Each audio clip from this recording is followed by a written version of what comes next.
Right, so Arne Slot said this. In the background, we're working on strengthening the squad for the summer. That would mean that for the upcoming years, we will be able to challenge for every trophy we're playing for. Now, on the face of it, that's a great statement. You're like, all right, I'm upset that we aren't doing business now, but it is what it is. I can't really control that. But if we are 100% going to do stuff in the summer, good. Unless we're looking to strengthen players that won't be here anymore. That would concern me, and that's what I'm uncertain of. If we had the 3 contracts renewed, and Arne said that, I'd be grand. I'd be a little bit annoyed that we didn't get a midfielder in this window, but ultimately I'd be thinking, right, the contracts are sorted out, and the manager said that we're going to be doing business in the summer. That will mean that we will be, for the upcoming years, able to challenge for every trophy we're playing for. And as a fan, that's all I want. But as I said, all these things need context for me. And at the moment, he's saying that, but we don't know as fans who's staying and who's not. And I don't think that there is any way possible to lose 1, 2, or heaven forbid 3 of these lads and adequately replace them and then add the few bits of quality in that we already needed before the contract situation. So I feel a lot calmer about it if he was saying this after some contract renewals. So yeah, that's why I don't know. But what do you guys think? You know, what did you make of the comments from Arne? Or maybe you've just heard them. I'll read them out to you again. Speaking on transfers, he said, in the background, we're working on strengthening the squad for the summer. That would mean that for the upcoming years, we'll be able to challenge for every trophy we're playing for. So thoughts on that? And then there was a piece in The Athletic that had an interesting headline, but was a little bit meek when I went into it. And it said, Liverpool have enjoyed a Champions League cash bonanza, so will FSG start spending it? It's a very good question. You see, Palf, you said, heard it all before. Exactly, my friend. There's only so many times that you can make that leap of faith, isn't there? For the next window. Because, as you've rightly said, and as many others have said in the comments and on many posts, we have heard it all before. You're right. And it'd be another window we've gone through where they've not spent any money after a window where they made a profit. So yeah, I get you. And I'm equally as weary of hearing that phrase. So again, I can't disagree. Everyone's saying talk's cheap. I agree. But it's one of these catch-22s, right, for us as fans, and particularly for me sitting here running a fan channel, doing live streams. What do I do in this scenario?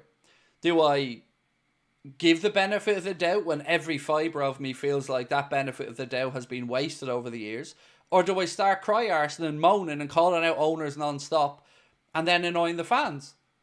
It's a tricky predicament, and I struggle with this every window because every window it's underwhelming. Other than that, to be fair, the last summer window of Kloppo was pretty good. You know, when we got in the boys, that was a good window. But I'll believe it when I see it is probably the fairest thing in the chat, because I'm not believing it too often. There's been a little bit too much of the boy who cried wolf kind of scenario here for me. Eddie Cox Wilkins said, talk is cheap, FSG is cheap.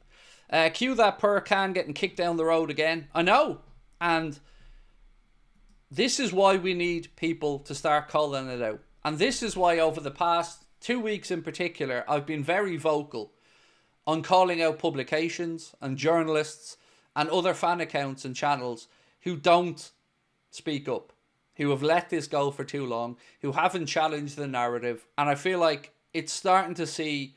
Now, look, I might be deluded here, but I feel like it's starting to show some benefits. I feel like there are, at least on social media from what I'm hearing, there's more questions being asked, more challenging of the journalist narrative, which should be there. Because, as we've said many times, the people surrounding Liverpool Football Club covering it in the media are mostly just sycophants who just do the club's bidding for them and then hope maybe that the club dangles a carrot in front of them and get a nice little cushy job. And you don't even need to guess at that one. Look at people who have both been a journalist, then gone work for the club, maybe still do, maybe don't, and they're still covering the Liverpool patch. That's not healthy, like I've said many times, and it's it's about time it start getting called out more and these owners got held to account. Dave Downey, how are you, Dave, my man? Said, it's draining, isn't it, Craig? I just wish these parasites sold up and give somebody with an appetite for success a go. It is absolutely draining, Dave. Absolutely. You know, you go into, let's say, through December, I was really excited, you know, Dave. I was looking ahead going, right, great festive season of football. Transfer window just around the corner. Let's see what happens, you know. Will we get the one midfielder that we need? And then as the window goes on, and the chances of it happening become slimmer and slimmer, and people get more anxious, and people start arguing with each other, and I'm certainly part of that. It's draining, man. And then you know, I said this last night, and I'm going to repeat it again. I nearly gave up this month. And I mean, not in a, like, my usual kind of, I'm fed up of it all. I mean, I nearly gave up, just stopped the channel completely because I was absolutely browbeaten. I felt like I was becoming a problem rather than a helpful person. I felt like I was becoming overly negative. I felt like I had so much self-doubt about what I was saying until Mo Chatra released his podcast and then came on ours. And then I kindly felt like, you know what? I'm not mad. I'm not imagining this. I'm not on my own. There are other people out there who certainly have a better understanding of the financials than I do that are calling this stuff out. And I'll tell you how bad it got over the last month. And I don't know if I said this yesterday. I don't think I did.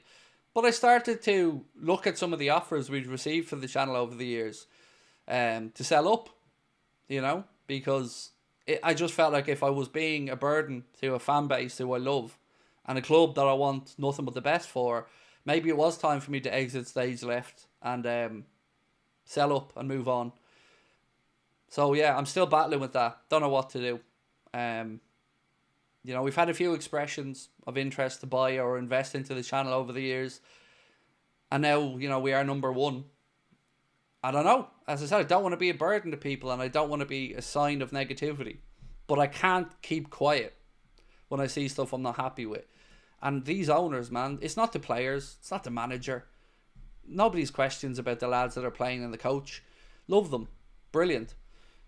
But these owners, man, they're taking the love of football away from me a lot of the time. Said, we're top of the Premier League and the Champions League in year one with a new coach. We should be enjoying this, but they're worrying about key players walking out for free.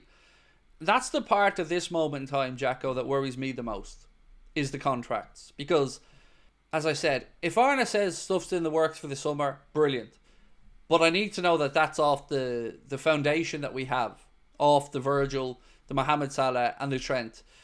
Don't want the spine of the team being ripped up, because don't forget we also have a new goalkeeper coming to the club and we don't know if he's going to be coming in to replace Alisson, to battle with Alisson. I don't know. So potentially you've an uncertainty around the keeper, an uncertainty around the best centre back in the world, an uncertainty around the best right winger in the world, and an uncertainty around arguably one of the best right backs in the world. And then it's hard to even think about next summer or any additions because you want those sorted out first. One way or the other, by the way. When I say sort out, I mean, even if it's right, these lads are going, you know, I think we need that mental answer so we can deal with it. But I would say this, if they do let these players' contracts go, even two of the three, I think that they will have underestimated the backlash significantly that will come their way. This, I think, would be the straw that broke the camel's back if it happens and the players aren't renewed. One of them, they probably get away with.